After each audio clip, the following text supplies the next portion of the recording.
Hey guys, Timothy Roberts here. If you've been following along with the channel for a little bit, you know that I just got back from Brazil recently. I went to Reverie, Brazil to work in the Dimene cymbal factory with my apprentice, and I made a whole video of that process, which I'm going to link down below. And for a couple weeks, I've been teasing now that I'm going to release a special batch of cymbals that I'm calling the Brazil collection. And those cymbals are ready. And as of the posting of this video, they are available on reveriedrums.com.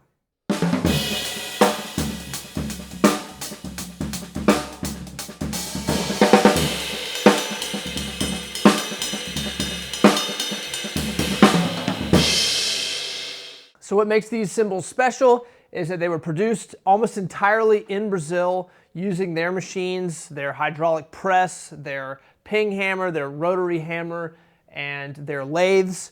And I picked the batch of 10 that I have available because they really were the ones where we pushed hard into all of the machines that they use. A lot of the other cymbals that we were working on during that week, we kept in a lower shape. We didn't use as much hammering with the machine hammers, and we left them in a state so that when we shipped them to North Carolina, I'd be able to go in and finish them to make one of my series that I offer.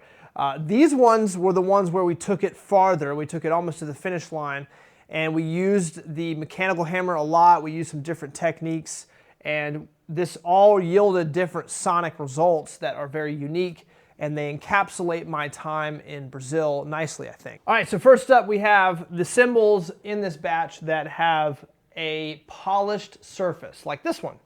So you can see up close, this is an unlathed top that has just had sandpaper and abrasion treatment to it to buff the surface back just a little bit. And this leaves a drier character on the stick, a little bit more smoky sounding, but pulling back the crust makes it not so dry. It allows more of the shimmer and the wash to cut through. So when you look super close on this cymbal, you'll notice that you can see the rotary hammer marks, which the rotary hammer, if you didn't watch the other video, is the hammer that has these two wheels that basically are ratcheted down onto the cymbal, and the wheels are a little bit offset. So when you turn it on, the wheels roll and they've got little hammer heads on them. And so it creates a spiral up and down the cymbal. And what it's doing is it's compressing the metal. And there's different styles of hammering when it comes to machines. But the two styles I like to refer to, just to simplify it, is you have compression work and then you have deformation work. Deformation is when you're taking the metal and you're just moving the metal, right? Compression is where you're taking both, obviously you're taking the metal itself and kind of squishing it. You're making the molecules kind of compress together. They're a little bit more dense. And compression and deformation are both critical in the manufacturing of a cymbal. Hand hammering is the most amazing way to make cymbals because it's doing both compression and deformation. The rotary hammer in the Dimene factory is mainly for compression work, whereas the ping hammer is for deformation work. The way that their mechanical hammer works, the ping hammer, they call it the woodpecker, the way that hammer works is it has a slightly concave anvil or base to it. So as it's pressing down, it's actually pushing the metal into this concave little base, which is moving the metal, right? That's the deformation work. Like I said, with the rotary hammer, that's just squishing it and compressing it. And so you kind of go back and forth, back and forth, back and forth. You also use the press, the hydraulic press, which takes the entire shape of the cymbal and it presses a profile into it. So there's the combination of all these different tools in the factory that they have in Brazil, and you use all of them for different sonic results. You use them for different sounds, different types of cymbals. But for my purposes, being someone that has almost entirely hand hammered every cymbal that I've made up until recently with my new mechanical hammer, I'm really doing both of those processes at the same time. When we were in Brazil, we were able to use this rotary hammer, and so you can maybe see the little spirals going up and down, and then you can see these very defined hammer marks that go around the edge, and this was used with the ping hammer. So this is a ping hammer, rotary hammer cymbal. It's got a little bit of hand hammering for shape correction. It's got a fully lathed bottom except for the underside of the bell. And it's one of the more special ones that I made in this batch. I really, really like it. And there's other ones in the batch that also have the same polished look. But they best exhibit the use of the rotary hammer and the ping hammer because you can really see it because it's not lathed through. All of the cymbals in this Brazil collection have had the rotary hammer, have had the ping hammer, have had most of them some actual profile pressing as well as hand hammering. So that's this guy right here. The next one I want to show you is one of the other 22s where I was utilizing a dual finish. Both the rotary hammer, ping hammer, with the polished look and the lathed look out here on the edge. And then at the very edge, I left a tiny little bit of unlathed portion, again, for some additional control. So this is another 22.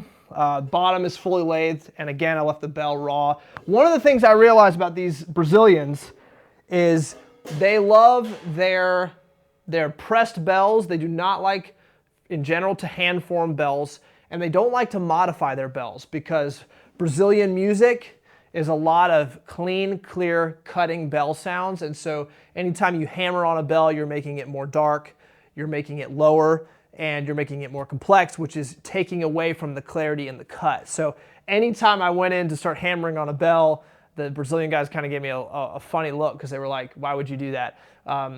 For my sound, I love hammered bells because I like something that's a little bit more mellow and dark and not as piercing. And that's just the style of music that I play and the style of cymbal that I'm inspired by. But with a lot of these cymbals, I left the bells entirely, if not mostly, unhammered and then just polished. So I kept the weight on them and I just polished them so that they would have a nice clear bell tone. So the other one over here, this is another one that's got the dual finish to it. Polished bell, and then a little bit on the outside edge that's just polished. This bell here is their standard ride bell, which is a little bit taller in the center, a little bit more cut. They have, from Chico, I get a Turkish bell, which is a little bit more rounded over and kind of gradual. And then their standard bell is a little bit more triangular at the top. That little bit of extra height gives the perception of more volume and more overall sound and more highs coming from the cymbal. So totally get why that's their like standard ride bell that they like to put in their cymbals, given the kind of sound that these Brazilian guys dig. This is one that, again, we have a fully polished top surface. There's rotary hammering. There's hand hammering, and then there's the woodpecker, the ping hammer.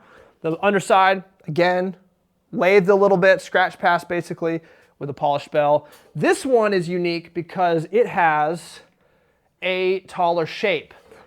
And the way that I got that taller shape was by pressing it in their actual profile press. Their profile press basically takes the entire blank and it actually pushes it downward. It pushes it downward into a shape, and you can basically take the blank, you can press it once, then you can go over to the ping hammer and the rotary hammer, work on it there, get some compression work, get some deformation work, then you head back to the press it again, gets a little bit taller, go back, rotary hammer again, go back, press it again. This one was pressed 2 or maybe 3 times, and that's just giving it a taller shape.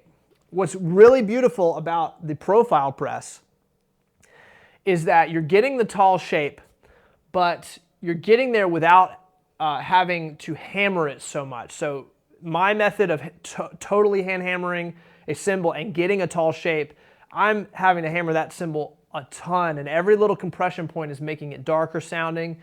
It's making it sound a little bit less open and clean. It's getting darker, dirtier, grittier, more complex the taller it gets.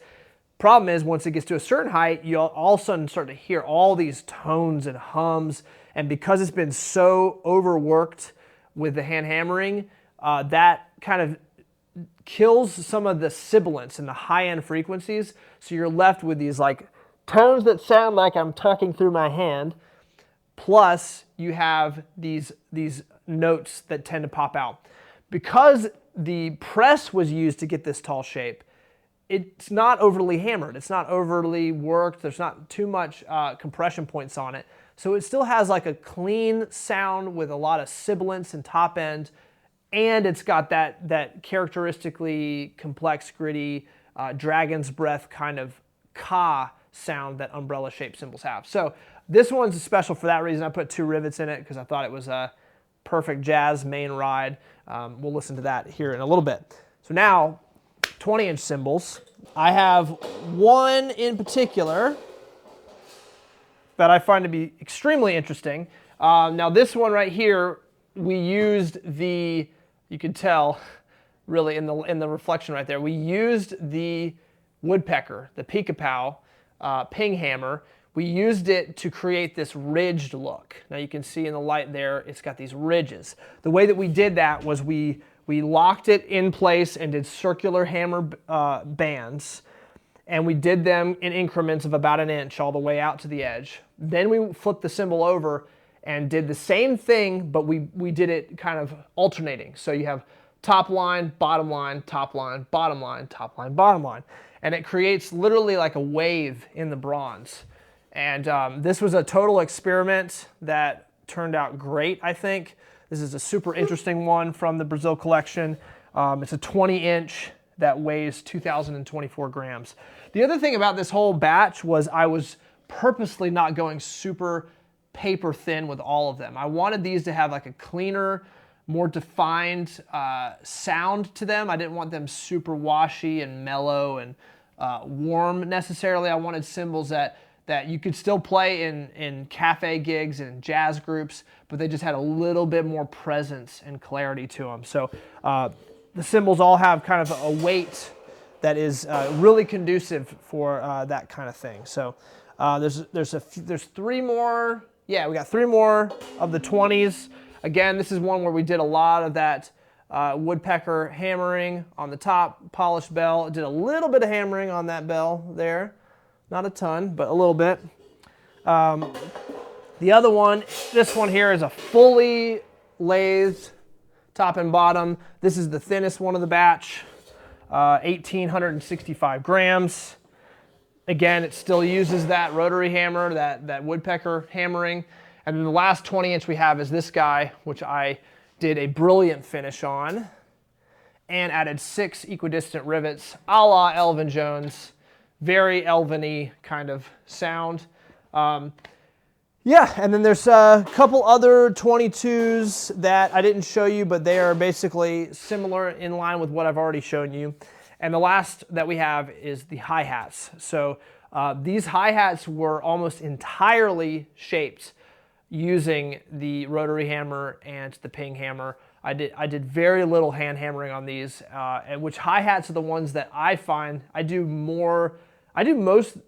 a lot of tweaking on most of the hi-hats that I make via hand hammering. So I was really trying to challenge myself with these, and we did the same kind of ridged thing. These ones got a little bit more lathing on the back end to get the right weight. So I have a set of 16s, which I really, really love. The 16s are interesting. I typically hate 16-inch cymbals. However, that's always, anytime I hate a certain sound, or I tend to dislike a certain sound, I always want to make a version of it that I would love to play. So 16-inch hats, 17-inch hats, I've never liked any that I've played from any other brand. So I decided, okay, I'll figure out how to make them to where I would really love to play them. And really what that comes down to is having a strong enough foot sound, having a quick enough action, and then still having the nice low, sloshy, nuanced sound that thin hi-hats can have. So these definitely fit the bill for that. These 15s here are in line, kind of the same general weight distribution, weight range that I really love. It's versatile. You could use it for studio work, for jazz, heck, even for rock in certain circumstances. So I'm really, really stoked about all these cymbals. I'm really excited for you guys to hear them and to let me know which one is your favorite.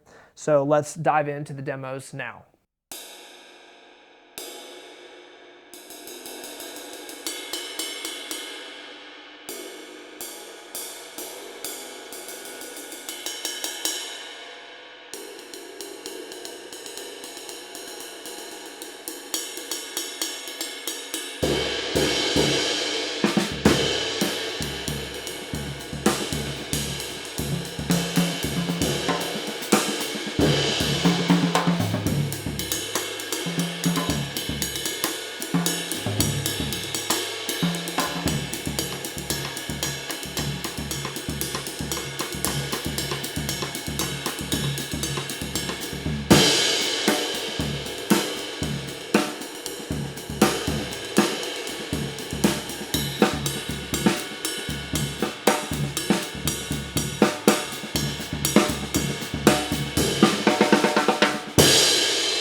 All right, that's the video. Thank you guys so much for watching. Again, these cymbals, as of the drop of this video, they are available on reveriedrums.com. So click the link below in the description to head to the shop page and pick one up if you liked a particular one. And all that to be said, I can still get similar sounds to these. If certain ones you're like, wow, that's an amazing direction for a cymbal sound, let me know, because I'm always looking to kind of expand the palette of sounds that I offer. Which brings me to the big point, which is that we just launched the Reverie cymbal brand, which is a slightly lower price point cymbal that's still handmade in the shop in North Carolina.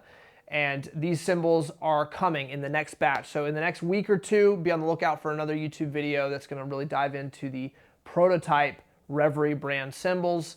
It's been a dream of mine for a long time to have a cymbal brand that had really finely tuned, dialed in series specs so that they could be made quickly and they could be sent out the door and they could have that lower price point, but they would still sound incredible, sound handmade, and have a lot of inspiration to them. So those are coming next. This Brazil batch kind of represents the catalyst for the launch of that cymbal brand.